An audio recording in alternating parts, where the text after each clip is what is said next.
They called it the containment gallery, though there was nothing artful about it. Suspension cages of translucent force lined the vast chamber, each one holding a conquered being from a different world. Generals, rebels, failed kings. The air smelled of ozone and fear. At the center, elevated above all others, sat the throne of Empress Zyra Valicine, absolute ruler of the Virellian Dominion. And directly beneath her throne, in the newest and smallest cage, stood me. I am human. That alone was enough to make me an anomaly in Virellian space. Zyra rose, her tall, iridescent form shimmering as light bent around her bioarmor. Her eyes, 4 of them, focused on me with cold amusement. "Stay in your cage, human," she commanded, her voice amplified across the chamber. "You exist now as a lesson." A ripple of approval passed through the court. I said nothing. I'd learned early that Virellians mistook silence for submission. They were wrong. I hadn't come to the Dominion as a soldier. I'd come as a logistics analyst, part of a joint trade delegation sent to negotiate resource corridors. Humanity was still young on the Galactic stage, and we couldn't afford open conflict. The Virellians sensed that weakness immediately. When negotiations stalled, Zyra accused us of espionage. My crew was expelled. I was detained. Publicly. Caging me was a message to every other species watching. This is what happens when you forget your place. The cage hummed softly, suppressing muscle response and neural spikes. It was designed to break warriors, not thinkers. Zyra didn't know that yet. She circled the cage slowly. "You humans believe yourselves adaptable," she said.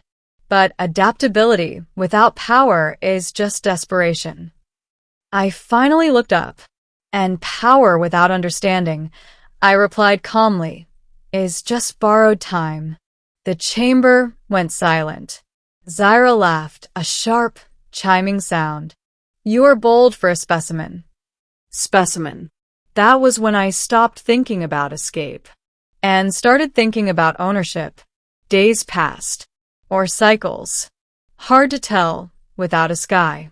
They paraded diplomats through the gallery to show them the caged human. Some sneered. Some pitied me. A few watched with interest, too much interest. I watched back. The Virellian Dominion ran on rigid hierarchy and centralized control. Every system, every fleet, every supply line reported upward to the throne. Efficient. Powerful. Fragile. I began asking questions. Harmless ones. About energy distribution. About cage harmonics. About why a civilization so advanced still relied on legacy command architecture. Zyra allowed it. She enjoyed my curiosity. Thought it entertainment. "Let him speak," she told her court. "Even trapped beasts howl." I smiled to myself. Because they were answering. On the 7th cycle, the cage flickered. Just for a fraction of a second. I felt it, like a skipped heartbeat in the field's frequency. A desynchronization between the cage's power source and the chamber's main grid. I looked up. Zyra noticed. Her eyes narrowed. "Do you feel hope, human?" "No," I said honestly. Confirmation. That was the first time she frowned. The middle of an empire is not its throne. It's its systems. The Dominion's fleets depended on synchronized jump windows controlled by a central quantum relay, located conveniently beneath the palace. Their economy ran on predictive allocation algorithms that adjusted resources in real time. Algorithms that hadn't been updated in centuries. I couldn't access anything directly, but I didn't need to. I just needed patterns.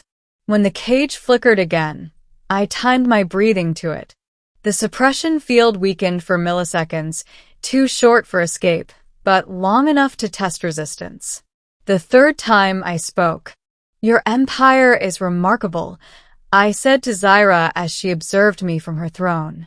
"But you built it to obey you, not to survive without you." Her mandibles tightened. "You speak treason. I speak systems theory." That night, alarms echoed through the palace. "A minor thing," they said. "A fluctuation in the outer trade lanes." Then another. Then 3 more. Zyra's advisors argued. Her generals demanded action. The relay was recalibrating itself, without authorization. I watched from my cage as her perfect empire hesitated. "You did this," Zyra hissed, standing inches from the force field. "I can't even leave my cage," I replied. "That's the terrifying part, isn't it?" She struck the field in fury. "You are nothing without my mercy." "Then why does your empire feel like it's slipping?" I asked quietly. Truth was, I hadn't hacked anything. I'd simply introduced inefficiency. By asking the right questions in the right places, I'd caused junior technicians to reroute power, mid-level overseers to delay confirmations, subroutines to second-guess inputs. Humanity's greatest weapon had never been strength. It was doubt. The Dominion began to slow. Fleets arrived late. Resources stockpiled in the wrong systems. Minor rebellions flared, not against Zyra directly, but against the delays. Zyra tightened her grip, and in doing so, exposed her weakness. She ordered my execution on the 10th cycle. Public. Final. As the execution field charged, the cage flickered again. Longer this time. I stepped forward. The field collapsed. Gasps tore through the chamber. Zyra froze. Disbelief etched across her alien features. Impossible. I stepped out of the cage and stretched, feeling gravity properly for the first time in days. "You built a cage," I said, "but you forgot to ask why I was dangerous." Guards rushed me. Their weapons powered down mid-charge, distinct from the central grid. The throne room lights dimmed. Across the Dominion, systems defaulted to local control. Zyra screamed in rage. "Restore order." But order no longer knew her voice. I walked past her throne, not toward it, away from it. That was when the court realized the truth. I wasn't taking her throne. I was taking everything that made it matter. The Dominion fractured in hours. Not into chaos, but into autonomy. Governors declared independence. Fleets chose local command. Trade routes realigned. Zyra's name stopped opening doors. She stood alone in the throne room as I reached the exit. "You cannot rule what you abandon," she spat. I turned back one last time. "I'm not ruling it," I said. "I'm freeing it from a single point of failure." She looked smaller then. Not powerless, but obsolete. Humanity's ships arrived 3 days later, not as conquerors, but as mediators. The galaxy watched as the Virellian Dominion became something new, a coalition, not an empire. As for Zyra, she remained Empress in title only, ruling a single world instead of hundreds. And me? I declined every offer of power. I walked away.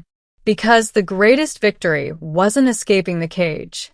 It was proving that no empire built on control alone deserves to last. She tried to cage a human. Instead, she learned what happens when adaptability meets arrogance. And the galaxy was never the same again.